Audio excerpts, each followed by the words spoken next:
네, 안녕하세요. 오토타임즈 김성환 기자입니다. 정말 맑은 하늘에서 또 이 파란색 차와 제 옷도 이 파란색으로 깔맞춤을 했습니다. 아주 특별한 차를 소개해드리기 위해서 이 자리를 찾아왔는데요. 바로 르노 삼성자동차가 수입해서 판매하는 2세대 르노 캡처입니다. 르노의 대표 마크인 로장주 엠블럼을 달고 새로 돌아왔어요. 1세대는 우리나라에서도 아주 익숙한 QM3라는 이름으로 판매를 했었죠. 아주 완전 변경을 거치고 지난해 글로벌 데뷔와 함께 이제 올해 한국 시장을 밟았습니다. 한편으로는 좀 걱정도 됩니다. 기존에 선보였던 르노 삼성 XM3와 겹치지 않을까라는 생각도 들고, 이 엄청나게 거대해진 소형 SUV 시장에서 과연 살아남을 수 있을까? 약간 의문이 들기도 하는데, 그만큼 르노 캡처만의 강점과 매력을 가득 품어서 시장에 또 한 번의 돌풍을 일으킬 거라고 또 회사는 자신 있게 말을 하기도 하죠. 과연 그 말이 사실일지 아주 자세히 한번 살펴보도록 하겠습니다.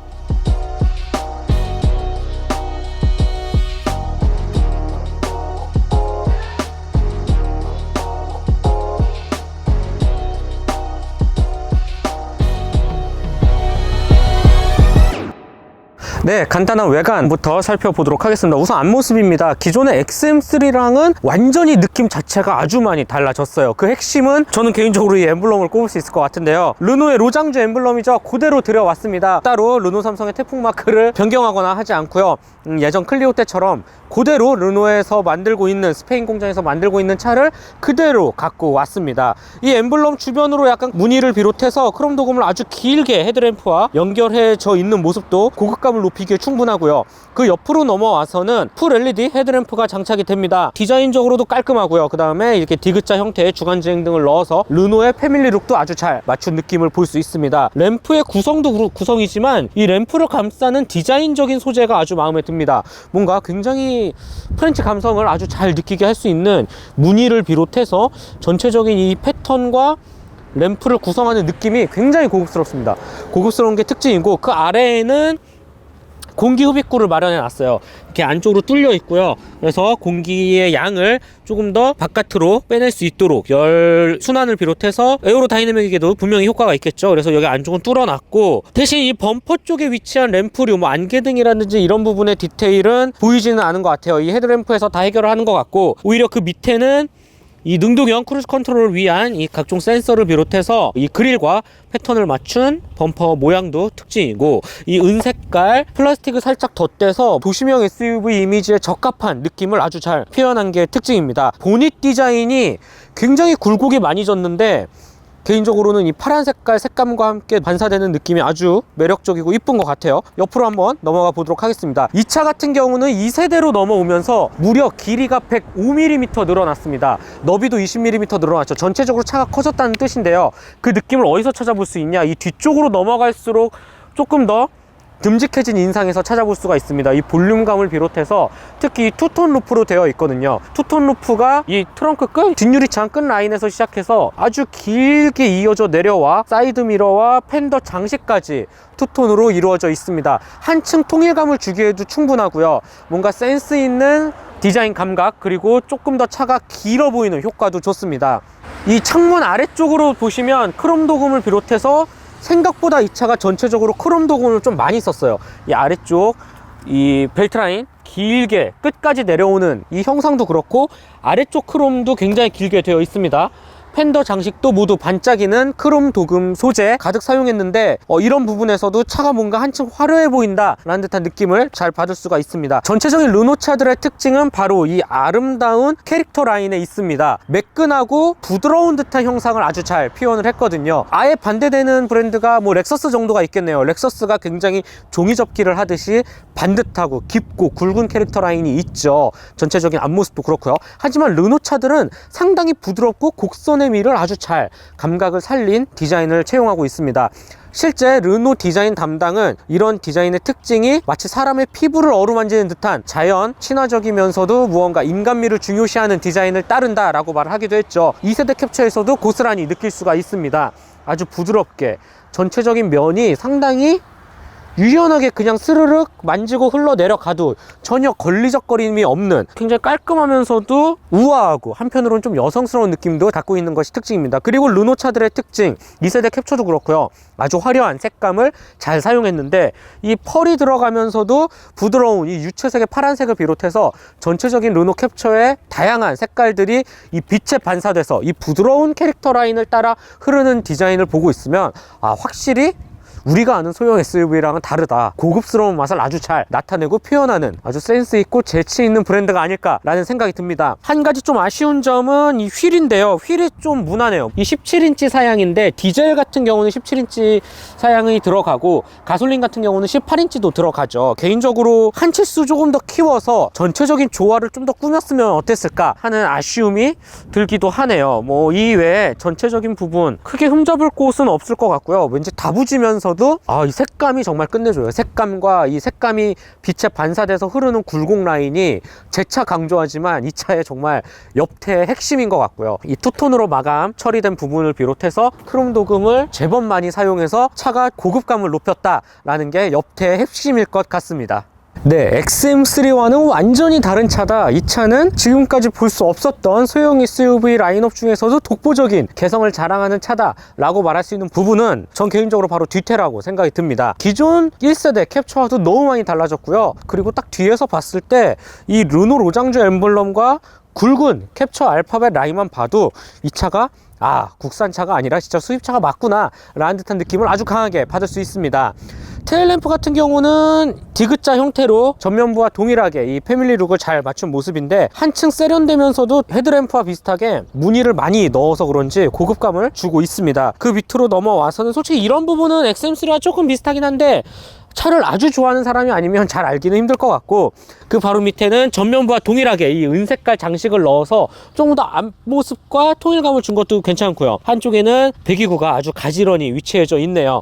전체적으로 뒤태를 봤을 때 그렇게 높이가 높지는 않습니다. 쉐보레 트레일블레이저라든지 기아차 셀토스와 비교해서도 차가 무언가 껑충하고 듬직하다라는 인상보다는 한층 세련되면서도 무언가 소형 SUV의 개성을 아주 잘 살린 유연한 디자인이 뒤태까지 잘 흘러져 내려오고 있다. 후방 카메라는 로장주 엠블럼 사이에 위치해 있고 캡처 로고, 르노 이 알파벳 레터링을 비롯해서 가운데 이 캡처 로고, 정말 이 캡처 로고만 보고 있으면 이 차 수입차 맞다, 난 수입차 타고 다녀 라는 느낌도 아주 강하게 잘 받을 수 있죠. 그렇기 때문에 전체적인 디테일을 놓고 봤을 때 조금 더 우아하고 부드러우면서도 도시명 SUV 이미지에 최적화된 형상을 갖고 있지 않았나 라는 생각이 들고요. 그것이 바로 르노 2세대 캡처가 가진 뒤태만의 핵심 특징이라고 말할 수 있겠습니다. 네, 2세대 르노 캡처의 실내에 들어왔습니다. 솔직히 조금 신선함이 좀 떨어지는 게 연초에 선보였던 르노 삼성 XM3와 굉장히 비슷한 점을 살펴볼 수가 있습니다. 이 대시보드 형상을 비롯해서 이 각종 버튼들, 공조장치 버튼의 형상까지도 굉장히 동일하기 때문에 XM3와는 조금 더 패밀리 룩을 그래도 좀 지향했다라고 좀 기분 좋게 포장을 할 수 있을 것 같고, 한 가지 다른 점은 이 부분입니다. 이 센터 터널, 특히 변속 레버 주변인데 가솔린 버전 같은 경우는 전자식 변속기가 들어가져 있어요. 그래서 뭔가 조금 더 고급감을 지향하고 전자식 변속기를 넣었기 때문에 이 안쪽에 살짝 파여져 있는 모습을 볼 수가 있습니다. 그래서 가솔린 트림 같은 경우에는 이 안쪽의 공간 활용성을 조금 더 극대화한 것이 특징이고, 안쪽에 스마트폰 충전을 비롯해서 좀 넓은 여유 공간과 함께 디자인적인 완성도를 좀 높였는데, 디젤 같은 경우는 그냥 일반 이 변속 레버의 형식의 타입을 사용하고 있습니다. 그렇기 때문에 안쪽에도 막혀 있고 이 디자인도 살짝 무난하다라고 얘기를 할 수가 있겠네요. 대신 무선 충전 기능 패드는 바로 이 위쪽에 얹어져 있고요.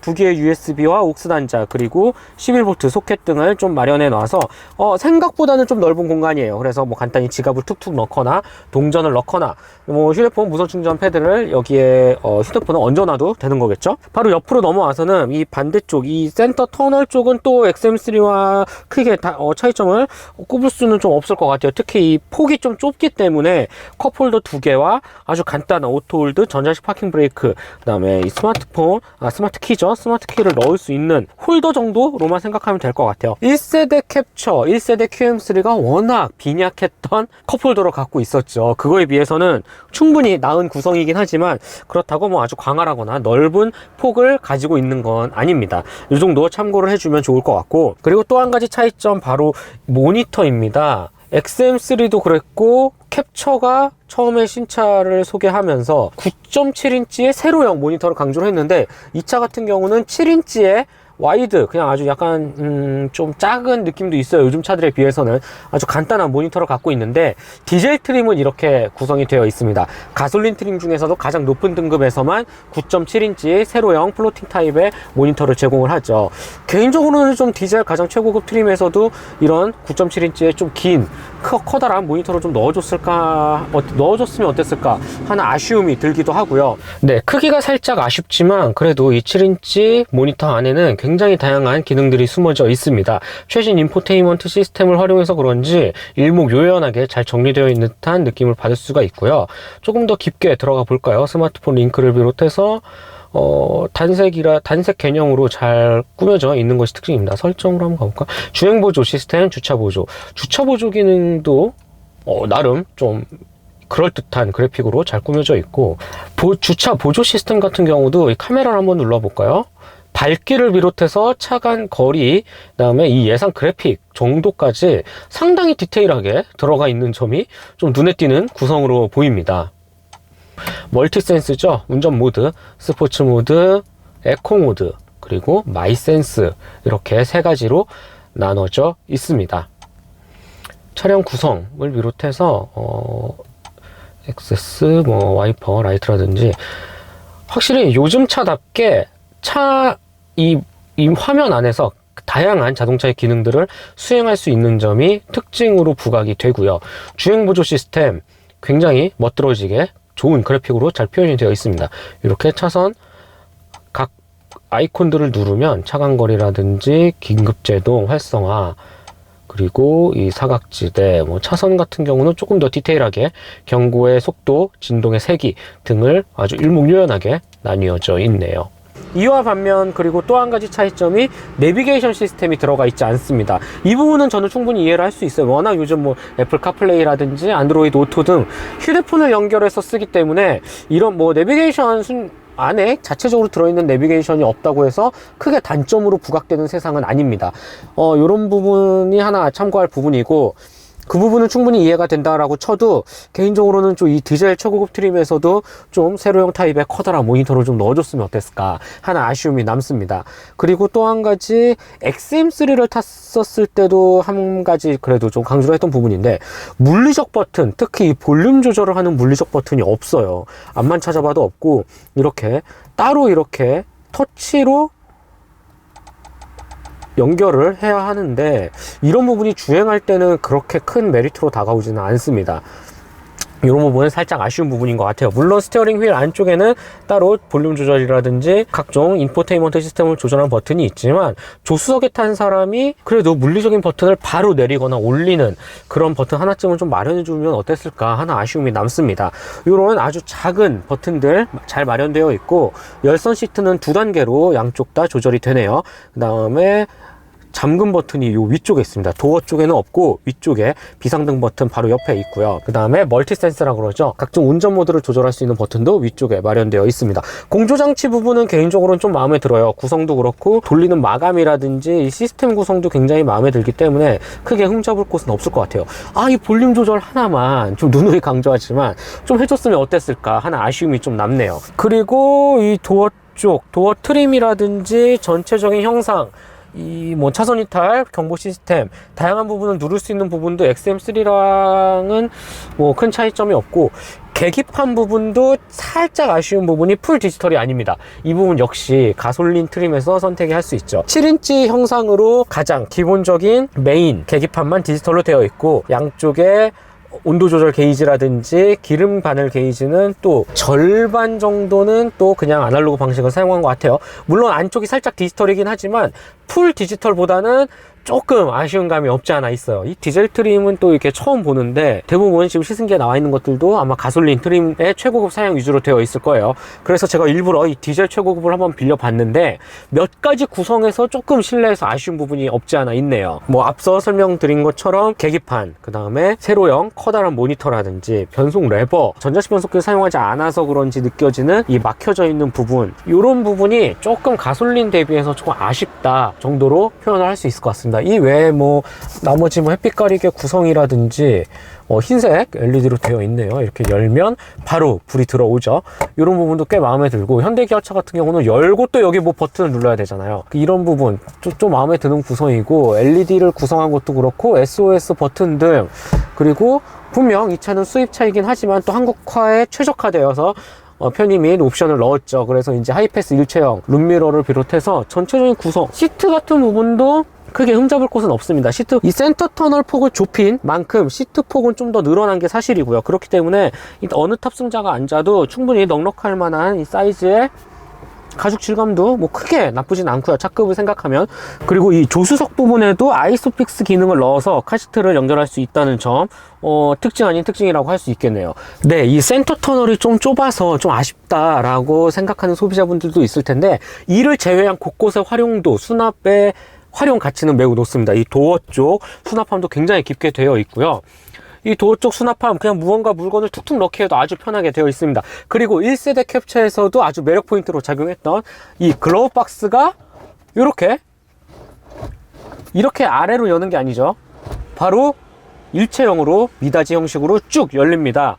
각 티슈를 비롯해서 웬만한 DSLR 카메라를 그냥 툭툭 넣어도 전혀 문제가 없을 만한 구성이에요. 개인적으로 저는 이 1세대 캡처 때도 그랬고 2세대 이 신형으로 와서도 그렇고 이 부분이 가장 마음에 드는 것 같아요. 물론 운전자, 이 조수석 동승자분이 앉았을 때 무언가를 열었을 때는 무릎 간격이 좀 좁아져서 불편한 건 사실입니다. 하지만 이거를 제외하고 이 운전자가 혼자 운전을 하면서 무언가 물건을 넣고 무언가를 뺄 때 이거만큼 편한 게 없거든요. 그리고 물건을 어디에 뭐가 들어있는지 한 번에 다 살펴볼 수가 있기 때문에 아래로 내렸을 때는 약간 좀 쏟아질 것 같고, 또 아래로 내려서 이렇게 몸을 넣어야 되기 때문에 주행 중에는 살짝 불편한 게 사실인데, 이렇게 2세대 캡처 같은 부분은 운전 중에 바로 열어서 물건을 크게 구부리지 않고 식별이 가능하기 때문에 이런 부분은 저는 개인적으로 좀 마음에 드는 구성이다 라고 할 수가 있겠습니다.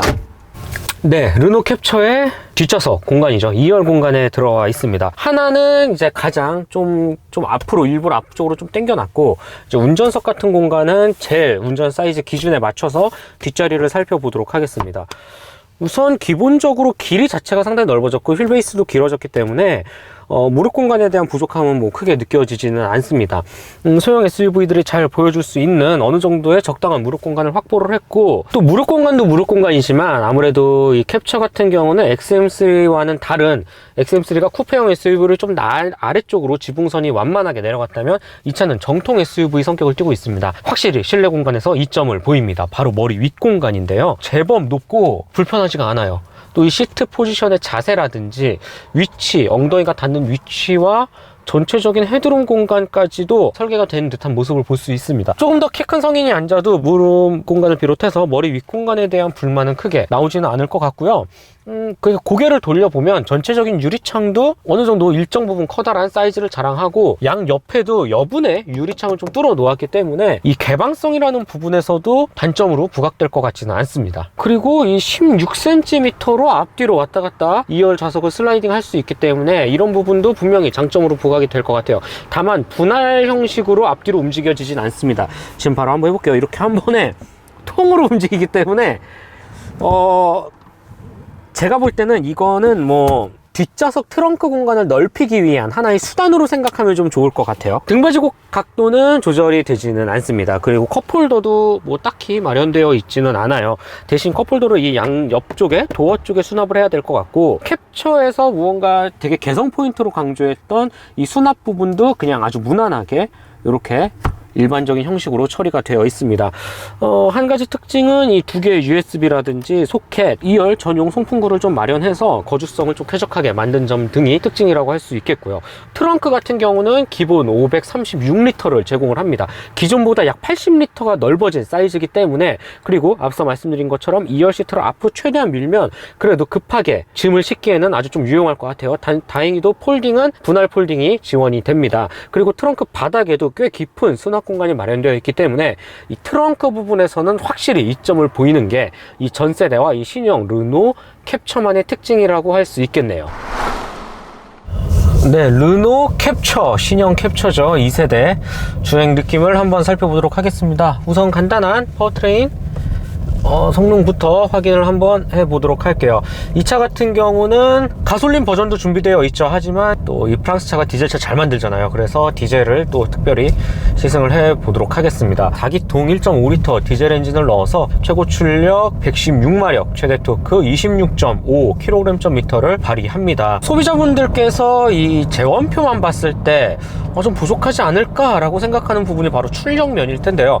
116마력, 뭐 이전에 1세대 캡처가 90마력 정도였는데 90마력도 충분히 경쾌하고 일상 주행에서 전혀 문제없는 성능을 보여줬죠. 조금 올랐습니다. 조금 오르긴 했지만 이 116마력이라는 숫자가 경쟁차에 비해서는 그렇게 메리트 있는 숫자는 아니에요. 솔직히 기본적인 숫자만 봐서는 116마력 그렇게 라이벌과 비교해 메리트 있거나 높은 숫자는 아니에요. 하지만 이렇게 일상 주행을 이어나가고 살짝 가속 페달을 좀 밟아서 치고 나가는 느낌도 크게 딸리거나 부족하다는 느낌은 받기 힘듭니다.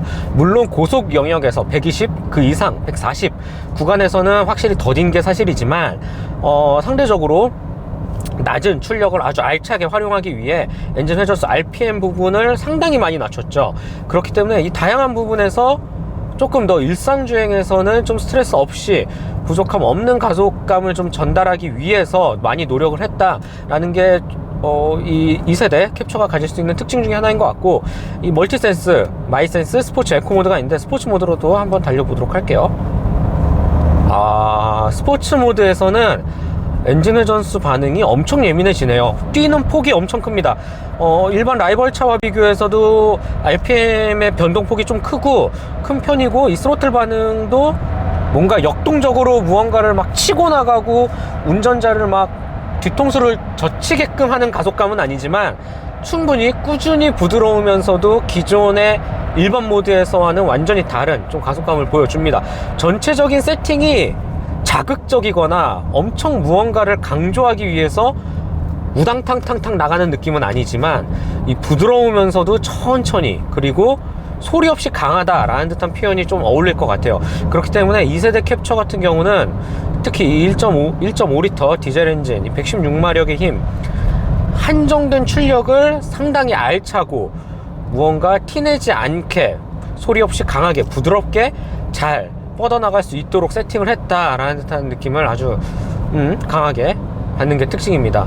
확실히 이 RPM 폭이 넓어져서 그런지 지금 매뉴얼 모드로 운전을 해도 차가 즉각 반응하는 이 응답력이 좀 확실히 좋아진 것 같습니다. RPM을 속도를 올리고 지금과 같이 다시 속도를 다운시프트 다시 한 단계 내리고 했을 때 이 감각이 많이 민첩해진 것 같아요. 많이 민첩해졌고, 물론 이 수동 패드를 이용하다가도 일정 시간이 지나면 바로 자동으로 넘어가죠. 그래서 기본적인 세팅은 조금 더 편안한 스포츠 주행에 좀 맞춘 것 같긴 하지만, 전체적으로 여기에는 이제 앞뒤로 왔다 갔다 할 수 있는 버튼이 없기 때문에 패들 시프트만 갖고도 와인딩에서 꽤 재미있게 사용할 수 있겠다? 이런 부분을 아주 꽤 인상적인 부분인 것 같습니다. 스티어링 휠이 아주 무겁거나 서스펜션이 엄청 딱딱해지는 이런 극적인 변화를 기대하기는 힘들지만, 적어도 스포츠 모드에서는 RPM의 회전폭이 크게 뛰고, 이 뛴 RPM 엔진 회전수에 맞춰서 스로틀 반응도 상당히 경쾌하게 뻗어나가는 듯한 느낌을 잘 받습니다. 무언가 자극적이거나 엄청 과시하는 듯하게 달리지는 않지만 충분히 원하는 속도에 맞춰서 알맞게 차가 뻗어나간다 라는 느낌을 잘 받네요. 우선 1세대 캡처죠. QM3라고도 우리 잘 알려져 있는 1세대 캡처와 비교했을 때 가장 많이 좋아진 점 정숙성이에요. 운전을 하면서 솔직히 뭐 시동을 켜고 아이들링 상태에서는 디젤차 특유의 소리가 들리긴 하지만 어느 정도 일정 거리 이상 주행을 이어나갈 때 이 감각에서 느껴지는 정숙성이 상당히 좋아졌습니다. 또 이렇게 갑자기 가속 페달을 빠르게 밟을 때도 그 1세대 캡처에서 느꼈던 뭐랄까 걸걸거리는 소리? 완전히 들리지 않고요. 이 정숙성이라는 부분이 굉장히 많이 좋아졌습니다. 정숙성이 좋아졌기 때문에 자연스럽게 운전자가 느끼는 회전 질감 그리고 주행 감성이라는 부분에서도 꽤 고급화를 많이 이뤄낸 듯한 모습을 살펴볼 수가 있는데요. 천천히 속도를 이렇게 쭉쭉 올려 나가면서 이 7단 듀얼 클러치 변속기와의 합도 잘 마음에 들고 이 주행 감각이라는 부분에서 굉장히 부드럽고 자연스럽게 뻗어나가는 듯한 느낌을 받을 수가 있습니다. 싱글 터보 차저를 올렸음에도 불구하고 자연흡기라고 해도 믿을 만한, 특히 가솔린이라고 해도 믿을 만한 정도의 회전 질감, 부드럽게 뻗어나가는 듯한 느낌이 아주 잘 녹여져 있고 또 이 부분이 굉장히 마음에 드는 구성이 아닐까라는 생각이 듭니다. 디젤차 하면 우리가 갖고 있는 그런 몇 가지 편견 그리고 아쉬움들이 있잖아요.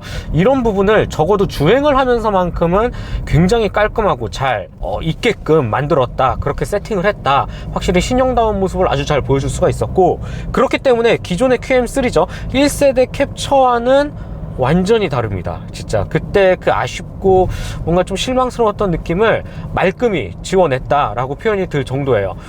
주행 감각에서 특히 듀얼 클러치 변속기의 세팅도 굉장히 차분하고 좀 부드럽게 세팅이 되어 있는 게 특징이고, 뭐 폭스바겐이라든지 이런 독일 차들에서 느꼈던 막 칼같이 맞물리고 막 너무 기계적인 느낌과는 좀 많이 달라요. 굉장히 매끄럽고 부드럽게 변속을 이끌어내는 과정이 이 정숙성이 어우러진 디젤 엔진과 잘 맞물려서 전체적인 동력계의 세팅이 참 마음에 드네요. 이런 부분이 아주 인상적이다라고 표현할 수 있을 것 같습니다. 그리고 또 한 가지 마음에 들었던 부분이 바로 이 서스펜션인데요. 솔직히 이 체급 그리고 2세대 캡처 같은 경우는 역시 뒤에는 토션빔이 달려 있어요.